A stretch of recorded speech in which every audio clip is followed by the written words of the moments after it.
Welcome to Local Gods. My name is Marco Liu. And I'm James Han. And today we have Kevin Wu. Hello, hello. Thank you for having me.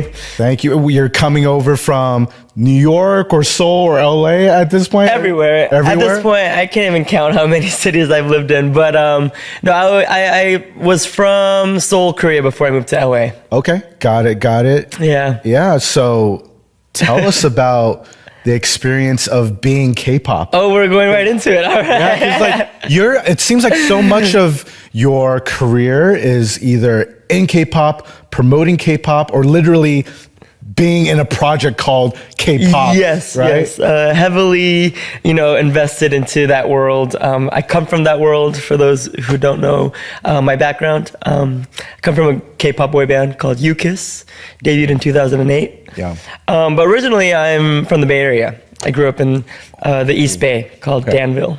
Where's Danville relative to like Walnut Creek, or it's near Pleasanton, Dublin, Lafayette, like that area. That's so funny because like the few Korean Americans relative, because I know there aren't a ton. There of aren't, yeah. But the few I do know, they're from that area, like randomly in Dublin, Pleasant. Yeah, I mean Koreans are everywhere. Yeah. Facts. Like literally in any city, the Koreans have dominated. Okay. Yeah. So what was it like growing up out there, like where like there it isn't like Koreatown in LA or Atlanta, but yeah, growing up Korean out in East Bay. No, totally. The main reason why I had to move to Seoul, Korea was because there were no other like Koreans in the media, or let alone like my neighborhood. Yeah. So I felt like I had to go somewhere where I felt like I belonged.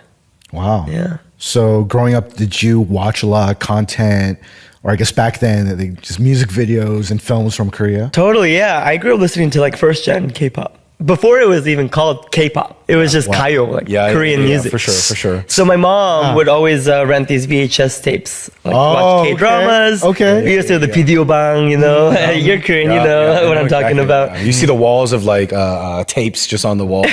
Yeah. So after all the like Korean dramas end, like the ending credits, they would play like a Korean music video. Yeah. At that time, they played like Finkel, GODZ, like HOT, like those are the OGs that I grew up listening to, like Rain, Boa, Seven. So when I saw those music videos, I was so intrigued. I was like, oh my God, what is this?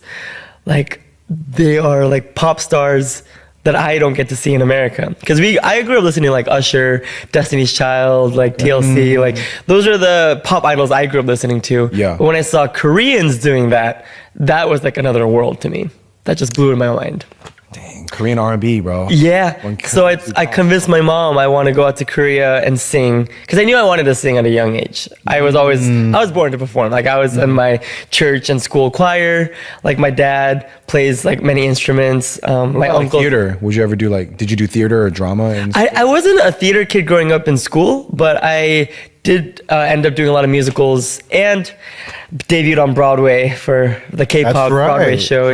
True. I mean, we'll definitely we'll get into that. Yeah. But that was my upbringing, I felt like I needed to get out of my little bubble to really pursue my dreams. Why not LA at the time?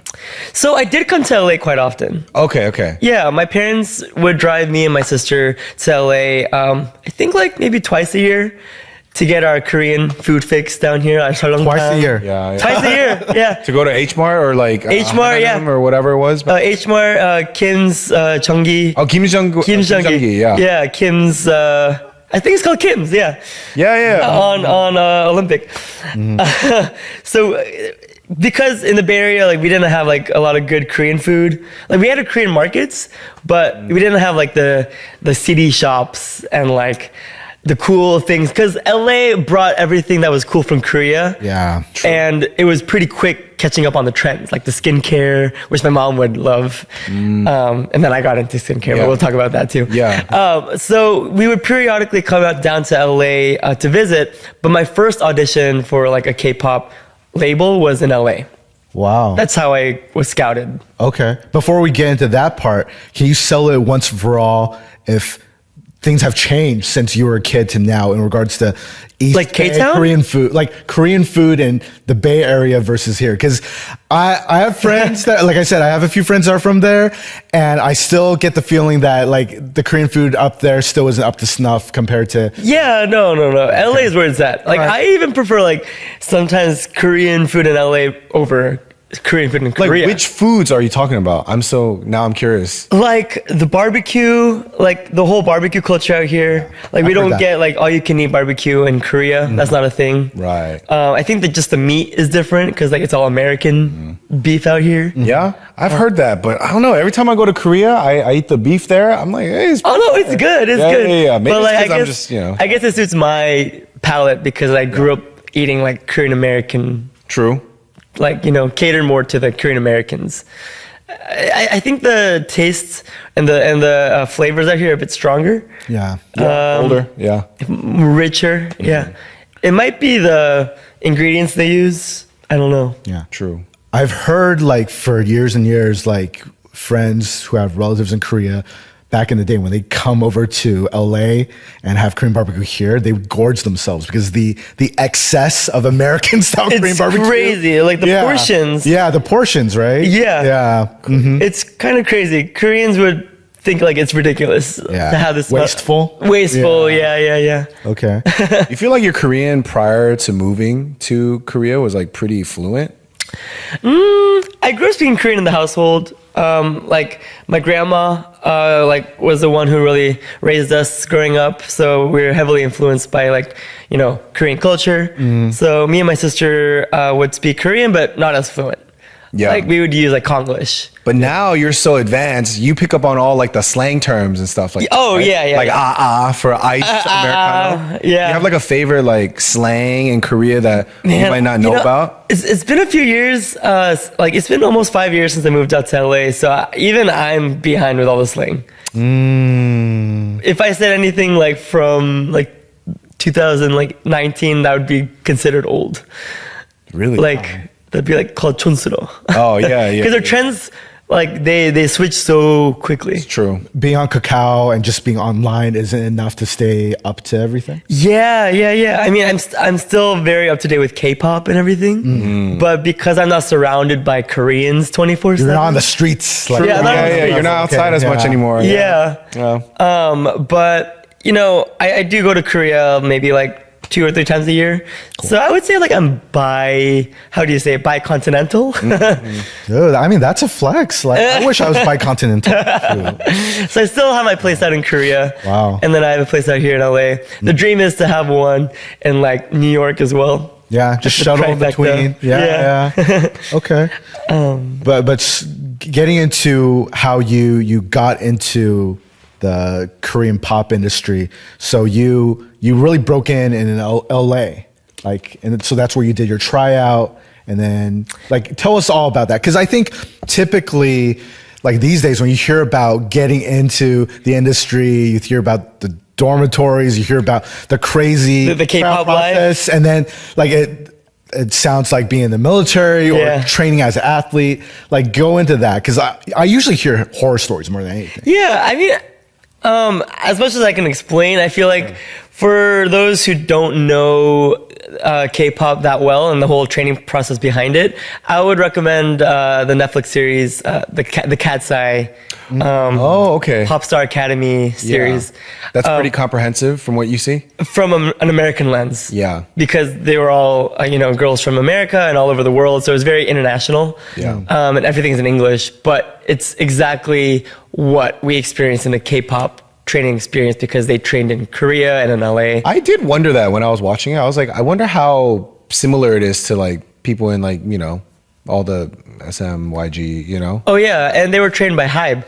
So the dance choreographer was the choreographer who, did BTS and everything. So they were trained at that level of expertise. Yeah. So and for those who didn't watch it, I could explain from my own experience, but it was brutal.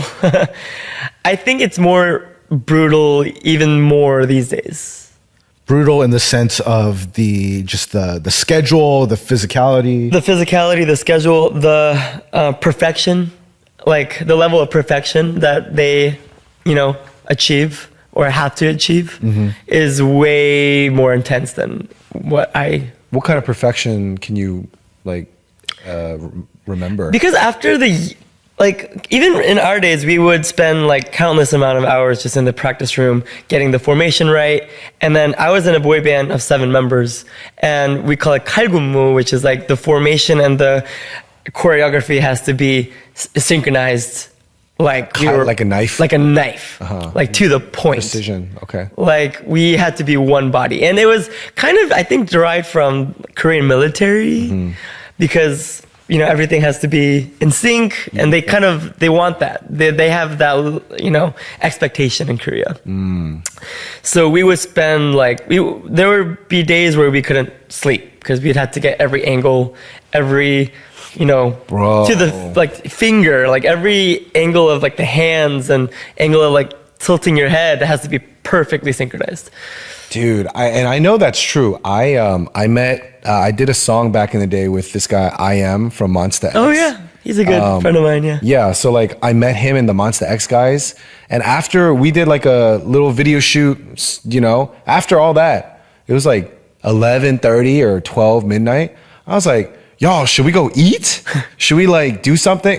My American ass was so rude, to them because they're we have a schedule, and I was like, oh, yeah, we do wake up at 4 a.m. No, they were oh, sorry, we have dance rehearsals after this. Yeah. And I was like, oh, this day's just starting. Yeah. Honestly, I was like, damn, I'm about to knock out, dude. No, it's totally a different lifestyle. And I don't think anyone who doesn't understand that level of perfection gets it. We had a whole day planned out of not only dancing but singing lessons, recording sessions, even interview lessons, how PR, training. Yeah. Media training. Media training. Yeah. And it gets crazier as you debut and keep going. Yep. Right? So we continue all the training while we're touring around the world and also doing... Even while you're touring? Yeah. I didn't know you still kept it up. Well, I mean, obviously you have to rehearse. Because they didn't want us to slack.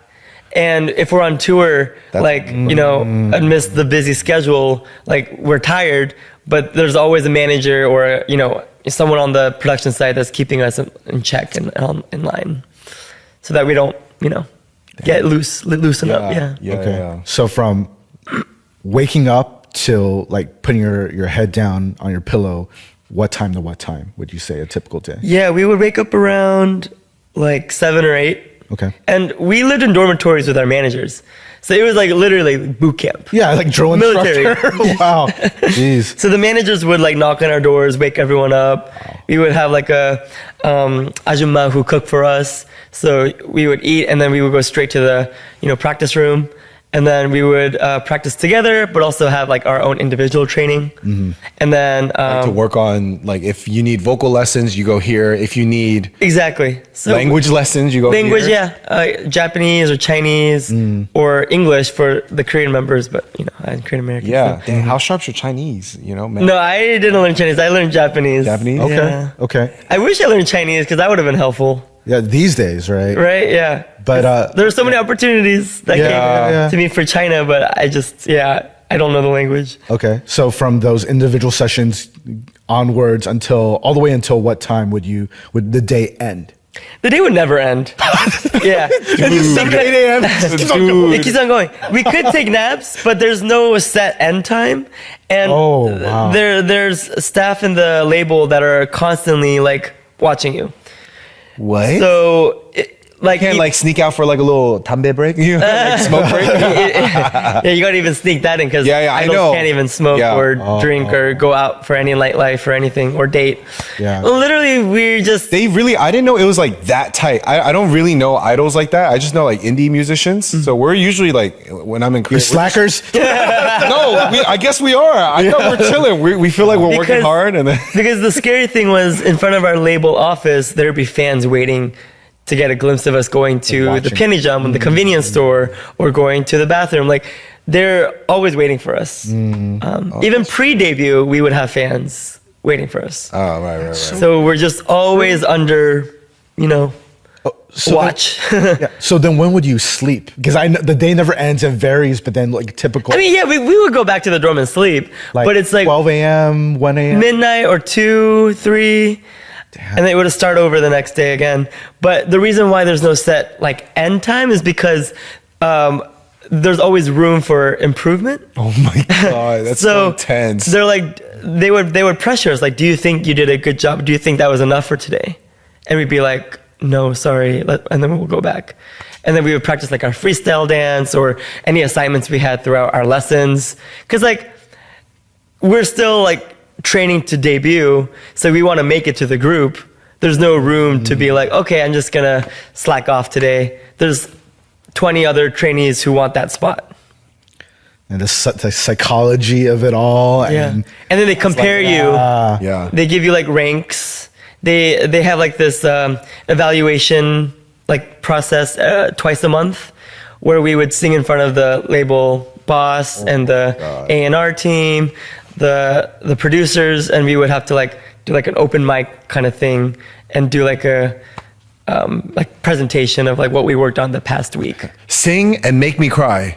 Wow. Yeah.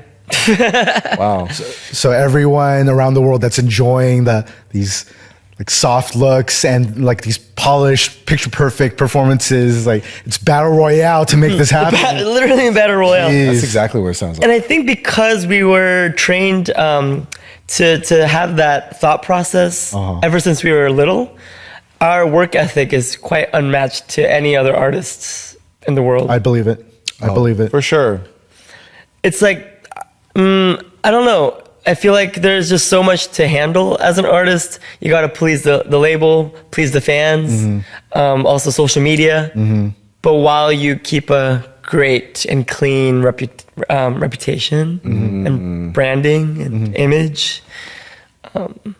How did this might be a little odd, but like, you know, when you see like news of like idols, like, you know, having like struggling with mental health and all that, like, do you feel like a like connection to a lot of these, like 100%, like, you know, like does it almost like ruin your day a little bit because you're like, oh man, like I just feel it in my body. I can't believe you're going through that. Like, yeah, I mean, what I'm saying? Yeah, nowadays idols have it a little bit better than my era, because now they could tell the label that they're struggling with mental health and they can go on a hiatus. Okay. I've seen that happen in the past few years, but like 10, 15 years ago, you get just fired. muscle through it, baby. Yeah. You get cut from the group.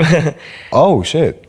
Yeah, oh, like you don't want to do it anymore? Like, okay, like don't do it. There's so many other like people that. lining up. Yeah. like that. We'll just replace you. Yeah. Damn. But nowadays, I feel like because it's such an international market, and fans have such a strong engagement with the fans, whether it's live stream or Weverse or Bubble or whatever, you know those platforms that the idols connect with their fans with. They could just rat out or like kind of tattletale the label on live stream. You saw that with New Jeans. With New Jeans, and then the fans will, fight that's for you. That's kind of crazy that you actually. That's smart. Pretty cool. That's like smart. We didn't have that. We didn't have live stream or social media. Oh my gosh, you must be like damn. We just bottled it up and swallowed it. Yeah. Wow. Damn. That's why. Yeah, I have my therapist. I'm still unpacking and then processing everything that I've been through. At that age, I didn't realize what I was going through. Yeah, because you're in it. I was in it. Yeah. I was young, didn't know any better. But as an adult now, it's like, wow, I went through that. Yeah, dude. I wish I had more resources back then. You're like a gladiator, bro. In Korea, they call it like Sparta. Sparta? Yeah, no, legit. Yeah. Bro, that is actual. That is the Coliseum, bro. The Coliseum. The Idol Coliseum. Idol Coliseum, man. Especially the layer of you being American too, like was that, did it make it even harder? An extra layer of just like no one understood me. Even like my company managers and boss, they're very Korean, so they just told me like, oh, you're so American, like you gotta be like Korean, toughen up, man up, because they all went through, kundae. So that was their mentality. Just like, man up. Wow. But and because I grew up in the States, but also went to Korea when I was 15, I was still a teenager. Like I was still mentally like developing and trying to figure out who I was as an individual. I just had to adjust. I had no choice. Yeah. But because I was American, I my thought process was different from my other Korean members. But because I was the minority, because the majority was Korean, they didn't really understand me. They tried to. They really tried to. Yeah. And I tried to understand them, so we tried to meet in the middle, but I just didn't feel understood most of the time. That's why we formed like this expat group in Korea. Oh, wow. With all the English-speaking idols. Y'all got like a Kakao chat? A Kakao chat, or like we would meet up at like Surchi. We would like sneak out and go to like Rodeo, Aquadome. Like, Amber, Eric Nam. Like Ailey. Yeah. She's from Philly, back where I'm from Maryland. Like, from same coast. Yeah. Not even the same city. I don't know her. To name a few more, like Peniel, B2B, BM of Card. Yeah. Like, we just had like an English-speaking like community where we all confided in each other. And like, we would all complain about our individual like labels. And then that's how that was our therapy. I used to 5. Yeah. Wow. We always somehow, like on every single episode, we end up talking about masculinity in some way, especially as an Asian American male, and you're bringing a whole different dimension to it with the whole K-pop training, because it's like really having to, like have that army mentality. Yeah, like, that's so like hearing about it. It's like I'm like thinking, how would I respond as a teenager to all that? It's crazy. Yeah, but I think I'm always the guy who kind of looks at like life in a positive light, half the glass half full type of guy. So my takeaway was like it built me in a way where I could endure anything in life, and like me coming back to the States, like kind of like the work ethic here is more chill, laid back, like everything's more chill compared. No one's like working in LA and like nothing's moving, so like don't call me after 6, man. Weekend starts on Thursday. You already and then I get back on Tuesday. So like a 2-day work week. No, but like even the Broadway experience. Like, I think all of my experience in the K-pop world really helped me set me up to thrive in like a setting like Broadway. Yeah, tell us more about that, because like I think so. The Broadway show itself was called K-pop. It's called K-pop. Yeah. It was the first ever Korean story to be told on Broadway. First all Asian cast. Yeah, we made a lot of history with this show. Yeah, a Tony nominations, all sorts. Like, what was that like? Yeah, it was like the opportunity of a lifetime. Like one of my dreams came true, being on a stage like Broadway. It was unfathomable growing up, as a Korean American kid, just insecure, just didn't see any representation in the media. But for me to be the face of the first Asian and first Korean show on on such a prestigious, pretentious, like prestigious, the wordplay, nice. It was really, it was a huge honor. And for me to represent Korea in America, alongside other, amazing actors and other idols who were in the show too. Luna from FX. Also Min from Miss A, and Spica of Boyoung. Spica was also part of this Broadway show. So it was a mixture of like idols and Broadway actors and singers. But just Asian excellence. And we don't see that in American media, and I feel like it was a very proud moment for us.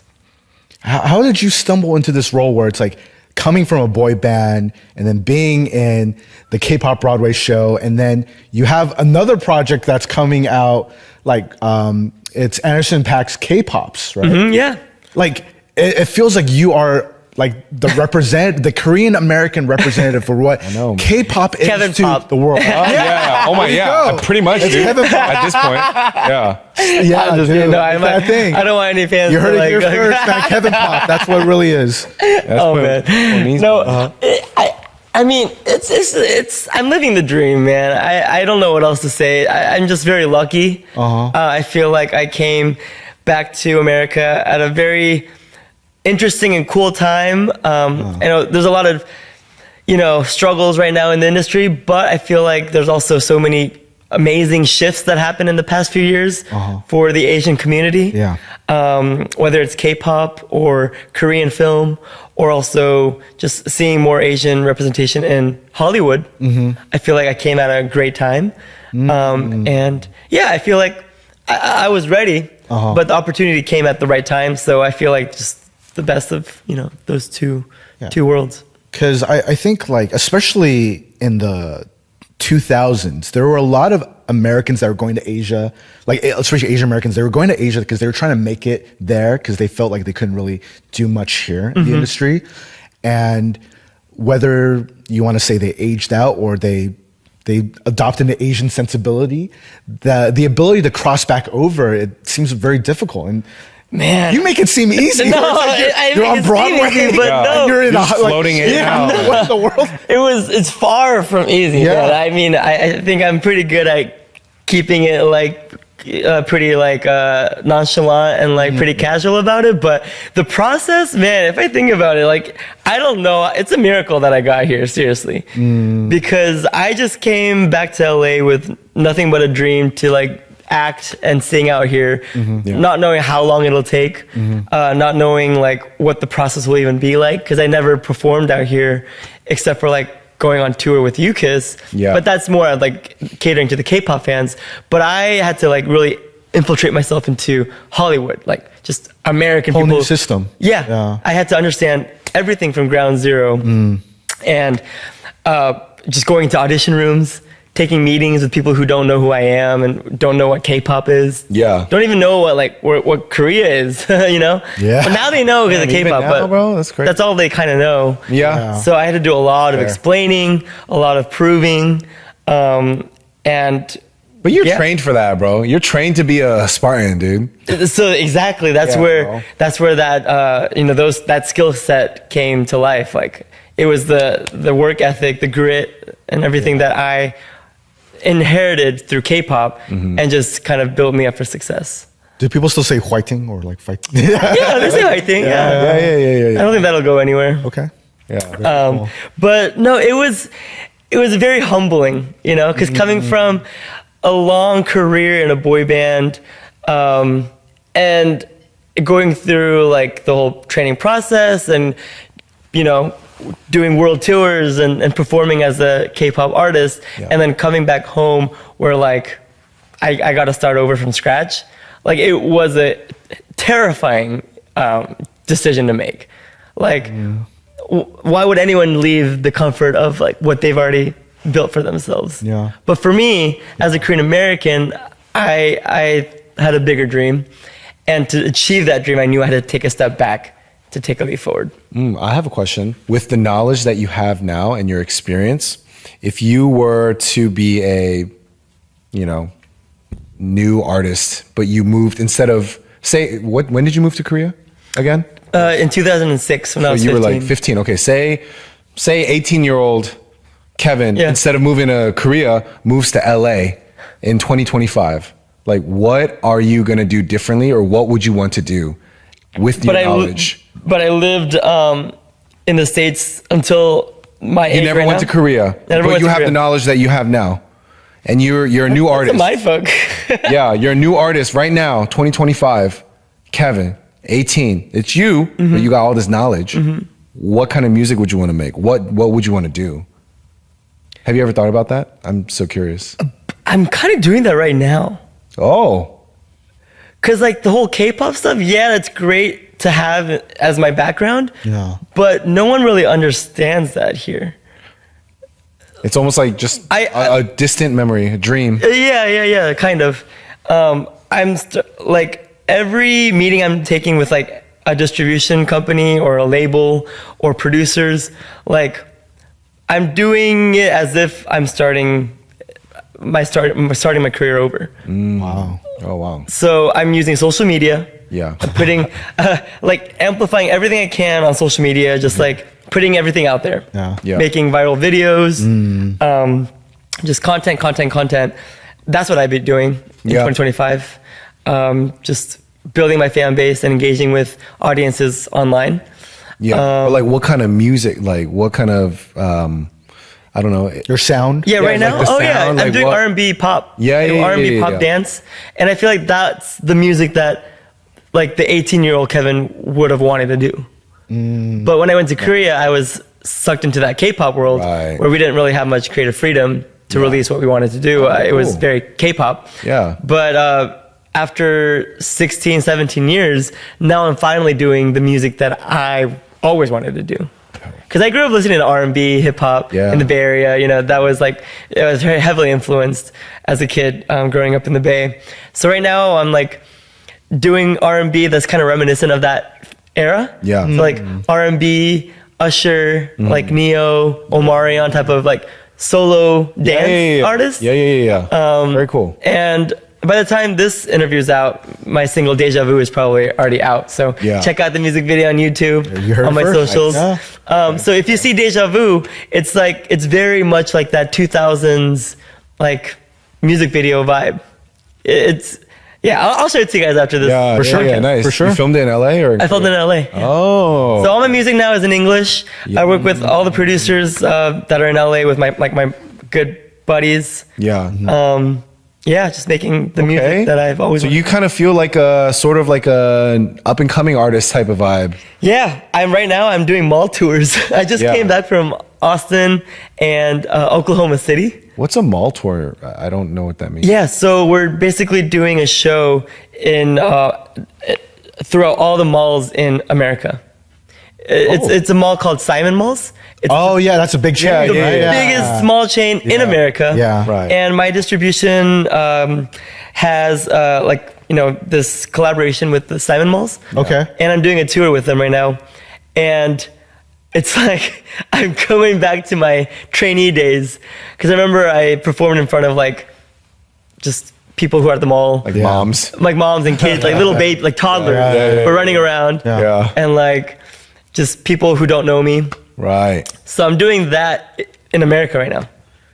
It's very interesting. Going from arena tours back to malls where no one really knows about me or K-pop. I mean, COVID kind of reset things too, so you can it reset the world, so you can kind of see it that way too. Yeah, but I don't see like as a step back with these promotions and stuff. I feel like it's a good learning curve for me because all my experience was in Korea. True. But now I want to see what it's like to really build my artistry from nothing. And really get my name out there with just my own feet. And try to win a Western audience. It's different. Win a Western audience. Yeah. I love how like there's no entitlement at all. Like you view this as an opportunity. It's hard. It's hard to really strip that away and like fight that ego. But I'm fighting that ego and like I'm just really putting myself back into that mentality where like nothing is ever just thrown at you and like just given to you on a silver platter anymore.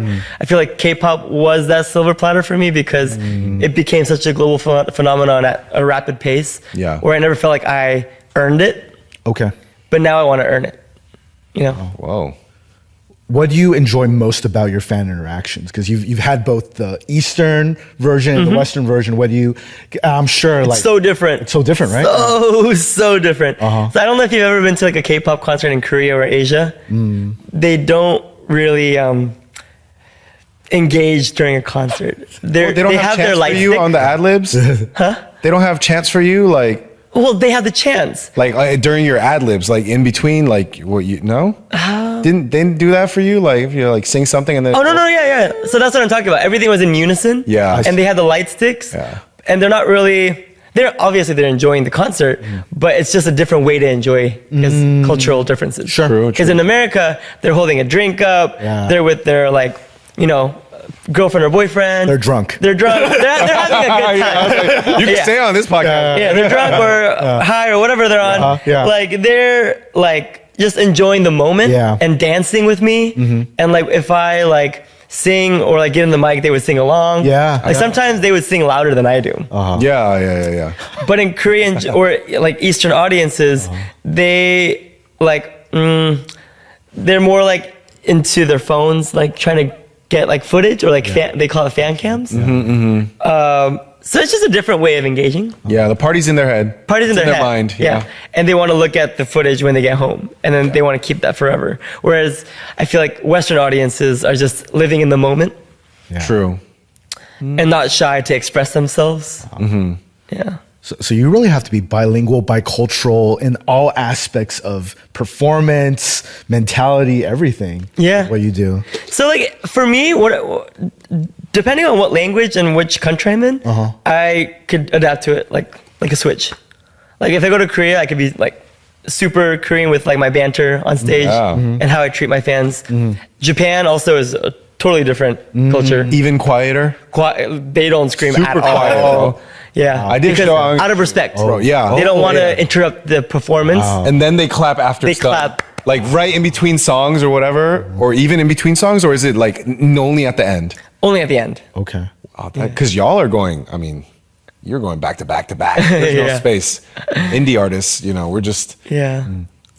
That's cool. And also like music festivals, it's very different. I feel like nowadays Korea and Japan, like they're kind of catching on with like, you know, festivals and whatnot. Like with the Water Bomb Festival is getting huge. But I feel R.I.P. man, that was supposed to come to L.A. Oh, it was. Yeah, I hope it comes back. I hope it does. Yeah, it would do so well out here. That'd been so fun. I was looking forward to it. Yeah, but I don't know. For me, I just have the best of both worlds, Eastern and Western, and I could now just kind of engage and click with any audience that is in front of me. That's a great way to look at it. Yeah, pleasure. International, yeah. Gotta go global, baby. Gotta go global. Yeah. But yeah, I want to talk more about the film, Anderson Paak film. Yeah, please. Tell us because like, you're a filmmaker yourself too, right? Yeah. So like, what can you tell us? Because I know it premiered at Toronto International Film Festival. Yeah. Yep. And then is there a release date? Like not yet. Not yet. Okay. Not yet. Yeah. Even I don't know any of the details yet, so I'm still crossing fingers and hoping that I could hear any updates soon. Yeah. But I have no doubt it'll come out like this year. What can you tell us to just? I could tell you guys like about the story and like the experience working with Anderson. Sure, yeah. Like, what was that experience, especially like being and like the audition process? Like, I think that's like the juicy stuff that I could talk about. Please. Okay. It took a long time for me to book this film. Okay. Because I first auditioned for this film in 2023. Maybe even 2022. I don't know. The years are getting blurry. After COVID, it's just like I don't know what year I'm in anymore. It's all blended. But I auditioned for K-Pops when I was doing the Broadway show. So it must have been 2022 or 2023. But then the writer's strike happened. Yeah. And so everything came to a halt. And so after my first audition, the whole casting process was like paused. Yeah. And I didn't hear from them for about a year. Yes. And then right after the strike ended, like literally the week after the strike ended, I got a call back from a manager saying they want to see me audition for another role. Cause Same film? Same film. And I originally auditioned for one of the trainees, like kind of like a misfit trainee. Okay. But the casting director said it was like, I'm like almost too good to be the misfit. It doesn't make sense. It doesn't make sense. So there's another role that they wanted to see me audition for. So I shot another tape, sent it in, shot like a dance video, a singing video, a cappella, and then read some of the lines on the script. And then maybe like after 2 or 3 weeks later, they wanted to call me in for an in-person callback. And I was like, shit. This like I've never had a callback. This is one of the first movies that I like first feature film that I booked. Oh wow. And so I didn't know this whole process, but I heard from my actor friends that callback is a huge like step. One step away from being cast. Yeah. So I was like, shit, I might What have did you have to wear? Like, I would be like, yo, what am I wearing? I played the part. I was auditioning for a K-pop Idol, so I just dressed like full garb. I dressed like me. Yeah. True. Oh, flex. All right. But I heard that Anderson and Dum was gonna be in the room. Okay. So I was like, this is my first time meeting Anderson. I know Dum, so we go way back. Got it. But also, I never been in a room with him in that kind of setting. Sure. For him to be like, he's judging. yeah. And then Anderson was in the room, so like my heart was racing when I was like in the waiting room before I got into the studio. I bet. So I was like, shit, because I've done a lot of stages and like, you know, auditions and stuff, but like this was like another level of nervousness, like so nerve-wracking. And so I got in. I don't even remember how I did the lines, but Anderson and Dum they were laughing. And so I was like, okay, this is a good sign, you know? And they asked me to do it like in a different accent or like try it in this way. And so like Anderson was really feeling the energy and I was vibing with him. I was like, okay, this is I feel good about this. So I stepped out of the room feeling pretty good. Yeah. And then like I think another 2 weeks or closer to a month later, got a call from my manager saying, Kevin, you landed it. You got it. How long were you realistically waiting though? Were you waiting like the next few days? You're just like, oh my god. Oh, honestly, ever since I moved to LA, I've done a lot of auditions. Yeah. And my like takeaway with all this, with that experience was just once you audition, you just gotta throw it away. Let it go. Let it go. You know the drill. For anyone that's listening or watching, the Hollywood no is no answer. Yeah. You just never hear back. You just gotta forget about it. You just gotta know that you did your best, and that's all you can ever do. Yeah. Because it's whether you land the role or not, like it's not up to you. Yeah. It's not even about your acting. It could be about your face shape or the color of your eyes, or I don't know. Every little detail. Yeah. Like too much facial hair, or I don't know. Exactly. I was just saying. Exactly. But it's not up to your skill set or anything. It really depends on what they're looking for. Yeah. But once I landed that role, I called my mom and my dad, and I FaceTimed them. They were in Korea at the time, and I remember I was just bawling my eyes out. Wow. And they were it was like one of their proudest moments. That's crazy, man. Yeah, and then So sweet. Watching it. Thank you. Yeah, and then after a few months, we got into the studio and we shot here in LA, close to here, like Studio City. Yeah, makes sense. Yeah. And it was just so much fun. Like Anderson, he's just a musical genius, and on top of that, he's just a funny dude. Like he just makes the whole room like light up. Yeah. Like everyone around him, he just makes everyone feel comfortable. And this is his directorial debut as well. So it's his baby. It's his baby. Yeah. And his baby is in it, his son. Oh, yeah, that's right. Sol Rashid is starring in the film as well. Very cool. And I remember like the first reading and even like, you know, just being in the room with all the other actors, reading the script, just hilarious. Like we would just like be crying, just laughing because Anderson's just that funny. So he was very open to like ad-libs and like, he also asked me for a lot of like my insight coming from the K-pop world. So I was really honored to like put my input as well with like what is authentic and what is not. Sure. So we just got to play around with it. And honestly, this film, if you watch it, there's a lot of heart in it. Yeah. I hope they have a blooper reel. I always like watching blooper reels. There is, yeah. If it's this like fun environment, I want to see it. Yeah. And like it's a star-studded movie with so many cameos. Yeah. Earth, Wind, and Fire. Earth, Wind, and Fire? Yeah. I didn't know there was so crazy. I love their music. What the heck? Anderson's a huge fan. Sure. He was like, I need them in this movie. And then like Jaden Smith, Sweetie, Diplo. And on the K-pop side, we got Jay Park. Wow. He's a fam. Okay. Jesse. Vernon of 17. Okay. So we got like both the K-pop side and the American side. Cool stuff. Wow. This movie is the first K-pop Hollywood film, and I feel like it's the best film that like really seamlessly connects the bridges between not only Eastern and Western culture, but like Korean and Black music, because there's so much connection between those two cultures. Because K-pop is very much inspired by hip hop and the Black music. And so Anderson did a great job of just really bridging those two worlds together. Because who else can do it? I know. If not for Anderson. Would do it seamlessly. He is the man. He's Korean, he's black. He's black, yep. And he's doing a lot of collabs right now in Korea with G-Dragon. He just released a single with G-Dragon. Oh yeah, that is the song on G-Dragon's album sick. that like stuck out to me. Cool. Yeah. He's all over the place. He's doing so many gigs. Dang. Opening restaurants left and right. Yeah. He's doing what was gigs that bar? as a Was DJ. it a restaurant or a bar? Both. Yeah, it's a bar restaurant called Andy's. Yeah. Yeah. Oh yes. And he does other restaurants too. Like he owns a vegan restaurant in K-Town called Olivia. Yeah, Olivia, that's right. So very good. cool. But yeah, I just have so much respect for him. Like, I before I booked this role, like I just love his music, and I looked up to him as an artist so much.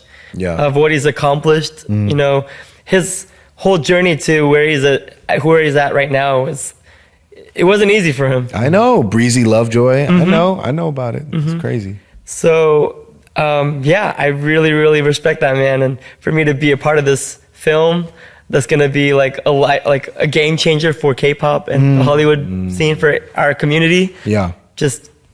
I'm just stoked to have this come out and for the world to see it. Can't wait. But on that note, as we're wrapping up our time, we have a gift for you. Yeah, we know you. I feel like we're just like getting to the juicy parts. We'll have to get you back in the future. For sure. But we do have a gift for you. Oh, thank you. A little hat. Oh, local gods for our guest here. Oh, it fits my look today. Actually, it fits really well. Actually, it completes it pretty well. Nice. Oh, snap. Oh, it fits right in, bro. It actually works. Dude, okay. How does it look? Dude, he's making it look good, dude. For sure. Oh, snap. Okay, the link right here. Where do no, it's just an exclusive hat, just for our guests. It's only for guests for the first season. So yeah. Keepsake. Thanks, guys. Yeah, man. We always like to end with 3 questions. Yes. So you've lived in many places. Well, where do you consider home? Right now, LA. LA? Okay. So if friends are visiting LA, where's a food spot that you are like, we have to go, otherwise you're missing out? Oh man, there's too many. Just one. Yeah.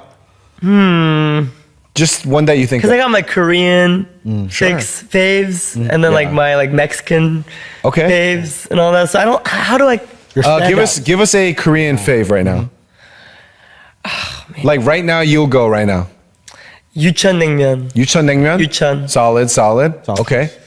And then for a Mexican spot, I mean, honestly, I like just the taco trucks. Yeah. Do you have a favorite one, or you just go wherever?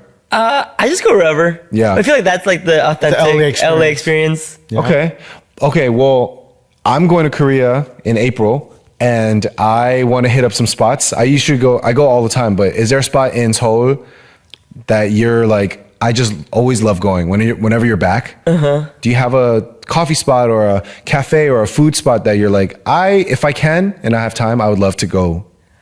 So there's this like really iconic restaurant called Podunamuchip. Yeah, I'll send you the link later. Okay. But it's like 해장국. Oh, okay. All right. I know when to go. For the non-Korean here, what is this? 해장국 is like a hangover soup. Oh, okay. Yeah, I was like, I bet. Is it in like Gangnam or? It's in Gangnam. Of course. It's a franchise. Yeah. I'll be there, man. You'll be there like at 4 a.m. after maybe 3 a.m. I'm wholesome. No, but that's a staple. It's been one of the longest running restaurants in Korea. Oh, okay. So everybody knows that place. Cool.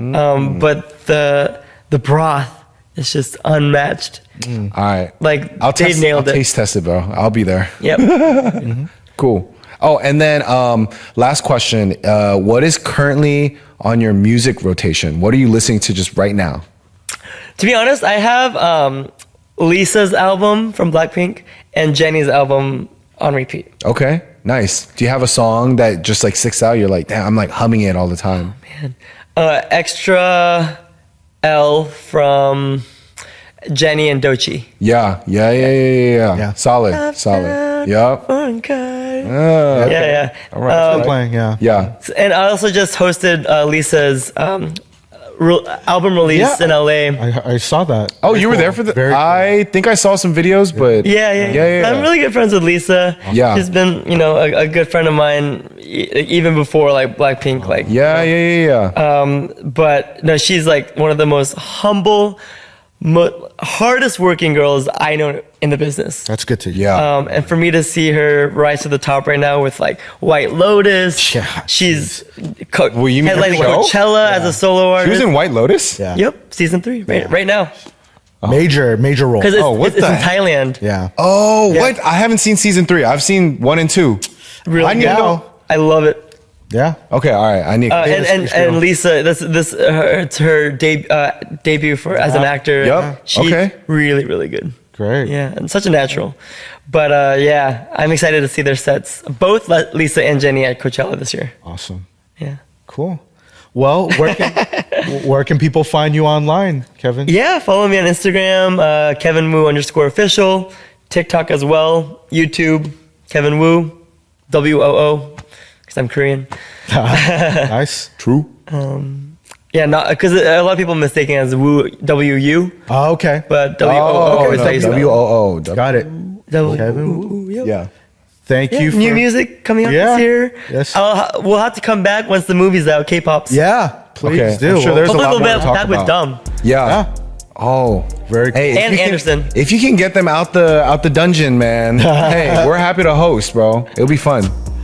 Kevin Woo, thank you so much for joining us. Thank you. It was real. Thank you so much. Yeah. Thank you, bro. And catch us next time on Local Gods. Yeah. Peace. Peace.